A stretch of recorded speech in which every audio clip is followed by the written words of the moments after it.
Right now, it's been a bit of a slow week. I've lost my LinkedIn account.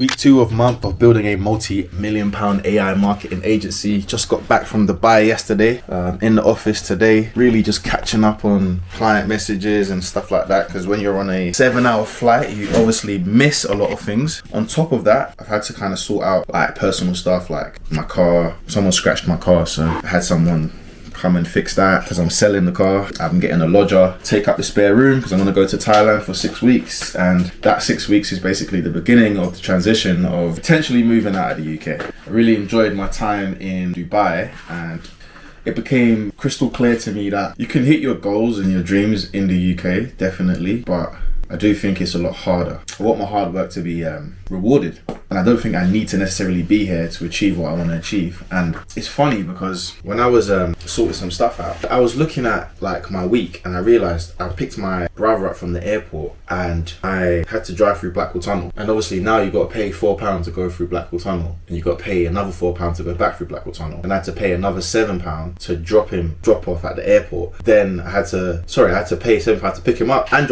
another £7 to drop him off at the airport. And I was thinking to myself, wow, like you can't even drive your vehicle here without having to pay some form of taxation. It's getting crazier and crazier. I'm in Dubai and we filled up the car for like £20. Little things like that just make me know that I don't know if the UK is the best place for me personally, and I know that for me, my skill set, I can do anything anywhere. I'm blessed to have that skill set because it's what I've worked on, to be able to work remotely, and I'm putting that to its truest test.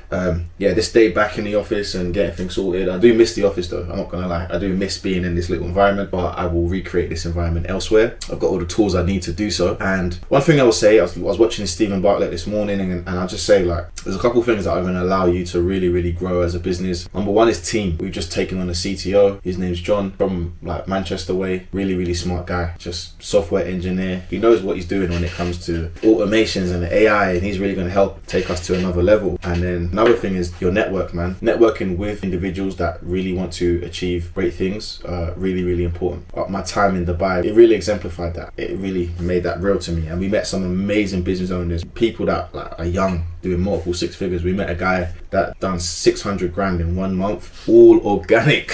I don't think I'm going to get that one out of my mind. This is why I always think, if they're doing it, I can do it. That's how I see it. It's just the vehicle that we choose to do that right now. And I think there's one thing that I'm hedging my bets on. AI is going to be here to stay. And if you're not into AI, you kind of need to wake up and get into it. With that being said, I have no food in the house because I've been away for a week. My bins are smelling pretty bad. I should have put them away before I left. And I have no clean clothes. Well, I do, but anyway.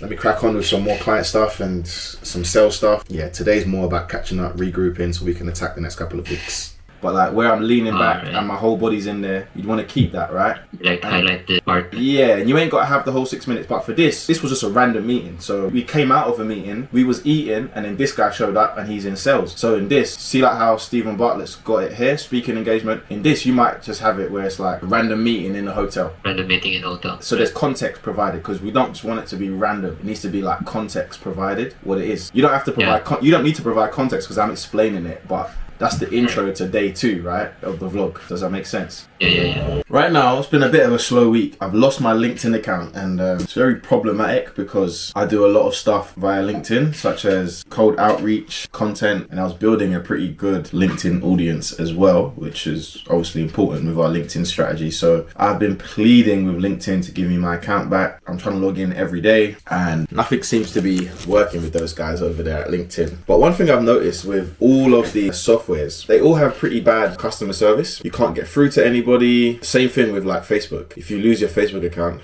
good luck. Because again, you can't get through to anybody. Literally, it's probably the worst. So for me, it's just like, I'm just going to be focusing on Instagram, email, and luckily, I already had another LinkedIn account. It was almost like I knew this day would come.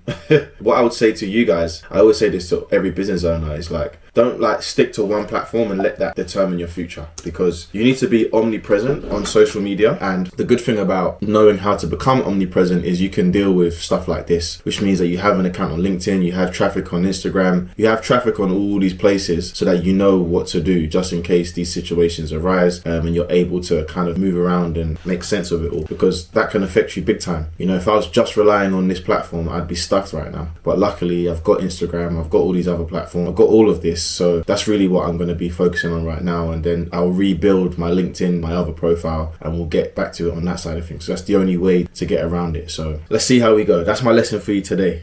Quick hour in on a treadmill. One thing I love to do is have equipment at home. Exercise bike in the shed, got a little bench set up. Don't play about having exercise equipment. It's one of the things I've always done. Remember 7 years ago, 22, just got out of jail, I had a tag on my ankle and I was so motivated, driven, legit. I was driven to just make something of myself and also to improve my habits, keep up with these good habits that I'd built. Because let's say you're working, busy day, long day, whatever. Say, yeah, no, I'd rather the gym and blah, blah, blah. I can't be motivated at home. Forget all of that. I have to stay fit. I've got to train consistently, forever, for life. There will be days where I can't make it to the gym. Maybe I wake up a bit late or do have a meeting in the morning, so I can't get my usual slot in the gym. If I can train quickly, I'm gonna do some journaling, some writing, shower up first, of course, and get it done. Peace. Are you doing any outreach as well, or like any messaging to people, stuff like that? I've got a VA. Okay. I've got a VA that worked for me, and what she does is whenever I've got like challenges, like now I have a 21 day self-love challenge running. She has basically a script just to invite my Facebook friends and also the people that are in the Facebook group. Just say, hey, look, we're running another challenge. Would love to have you on. You know, here's a link, and people book or they don't. Right. That's the only kind of outreach I currently do right now. Is that just emails, not phone numbers? Actually, I think we have got phone numbers, but I haven't never thought of calling them. What about texting them? Never thought of it. Cool. I want you to blast out. I don't know about Kartra's capabilities on this. And I think that's what it is. I think it's because Kartra hasn't kind of made that part of its thing. Like, hey, you can text, so I haven't even looked outside of that. Right. Okay. Yeah. All right. Cool. Thank you very much. All right. No problem. Have a blessed evening. Yeah. Yeah. You too. Take care. Last meeting of the day, Jamelson's literally there on the call waiting for me to just stop fucking about. But yeah, man, been a very productive day.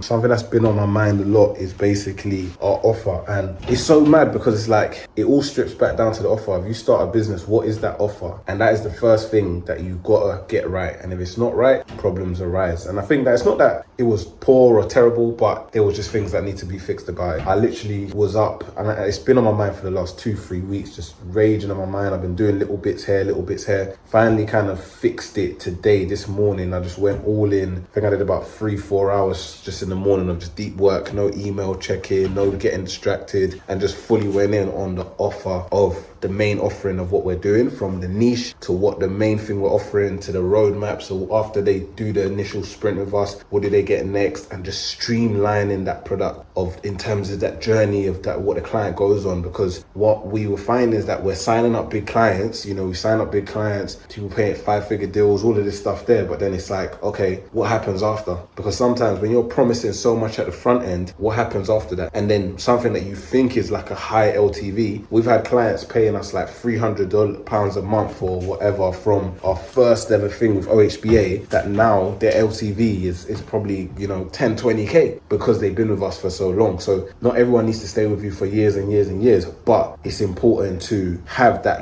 think about the LTV, the lifetime journey of a client, not just that initial period, and get all that it's great, get loads of money in the front end, but then what about the continuation of that? Because that's how you build a business that's lasting and that can spread and people referring, and the business just has meat to it. Even if you're going to sell a company, like you want to have recurring revenue, you want to have clients on the retainers, you want to have clients that are people that are using it almost as a service. That's why software companies do so well when it comes to selling, because it's just ingrained into people's lives, whether they're paying £100 a month or if it's HubSpot and they're paying £1,000 a month. It's just it's ingrained in their lives and they use it consistently. Yeah, man, offer done. Last meeting going down right now. He's still waiting for me, so I better hop off, and then I'm gonna go gym for leg day, man. Life of a fucking founder. We'll be able to identify which ad is your best ad, which audience is your best audience, and then that's when turn all the others off so that all the money is focusing on the ones that are performing the best. Just one question on that, on the basis of that. Isn't it a bit of a... Because obviously we've said, our no risk guarantee is that they don't pay a single penny before they receive their first draft. If we end up taking deposits, isn't that like sort of... Yeah, but what the no, the way that I would can kind of go around that is because you're not going to do the work for free, innit? Like you still need to get paid to travel somewhere. Absolutely, yeah. No, I agree. I'm just saying, like, potentially we might get some. No, so you'll be like, look, so what you do is like, okay, like you don't have to, you're not going to pay for the complete thing until you get the first draft. Yes. So last week was very slow. Unfortunately, I'm not very happy about it, to be honest. We made one sale for someone that we'd already sold. Been struggling to get some of the people that we have met to agree to meetings this week, and I'm going away. I mean, obviously I'm going away on a stag do, so it's been a bit difficult. I do think that we probably need to get the ads back on because, you know, doing cold outreach works, but it's a slow vehicle. It's like trying to run in mud. You're going to get out eventually, maybe, but the amount of volume we need like 10 more LinkedIn accounts, 10 more Instagram accounts, which we can do. And to be honest, I don't see why we're not doing. Like we can do it. We should be doing it. We should basically be marketing on multiple accounts. That's my personal belief. But yeah, man, it's just been difficult trying to get the right type of leads. But the good thing is that we've really nailed down on what our service is going to be. And that's really made a huge difference because now with the AI voice agents, that's kind of what we're focusing on. AI voice agents, AI outreach agents, and keeping it very specific. So right now it's 7:45. I've been up since about 6, just getting some deep work done. I'm also writing a book. I did about an hour and a half of writing yesterday. I got the introduction done, the foreword done, and a big part of my first chapter. I'm not going to reveal what the book's going to be about just yet, but yeah, it's going to be deep. It's going to be deep. We're touching on some real societal issues, and specifically, I think about who I am, and I am my own demographic. So that's what my book's going to be about. It's going to be about men, black men who are young, and just touching on very specific topics. It is going to be more of a male-focused book, but I even written the introduction. This is actually going to be more relevant for women because it will help you understand men on a different level.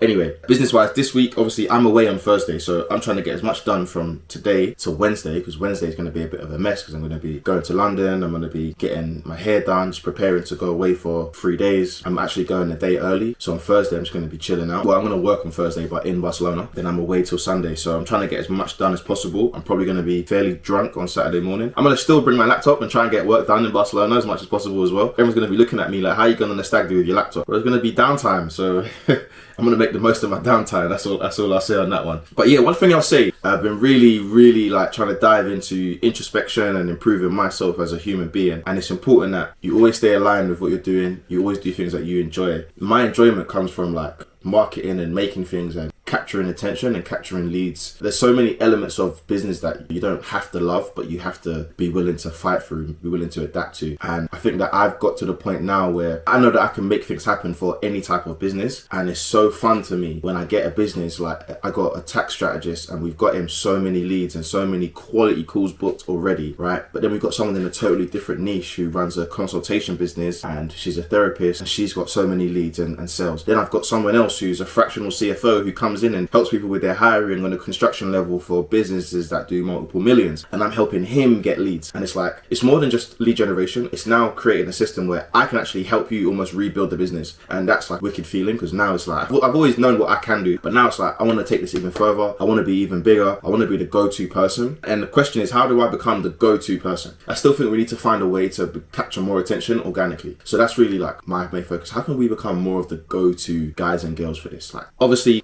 having a real good service is one thing, but there's still more that we need to do to become the go-to. Like, you guys are the ones, like, where everyone that needs to build a business and generate leads and really scale and grow, need to come to you guys. That's where my head's at. I'm looking at the pathway to do that. Is it just making more videos and more content? That's part of the journey, but I think one of the big things is like, we need to get even more results. Then we need to get the people that have got us results to start screaming at the rooftops for us. I think the product's good. There's more elements that we can improve. I'm looking at all the competition and all that kind of stuff, but yeah, man, journey to 1 million. I'm excited. Anyway, let's get on with the day.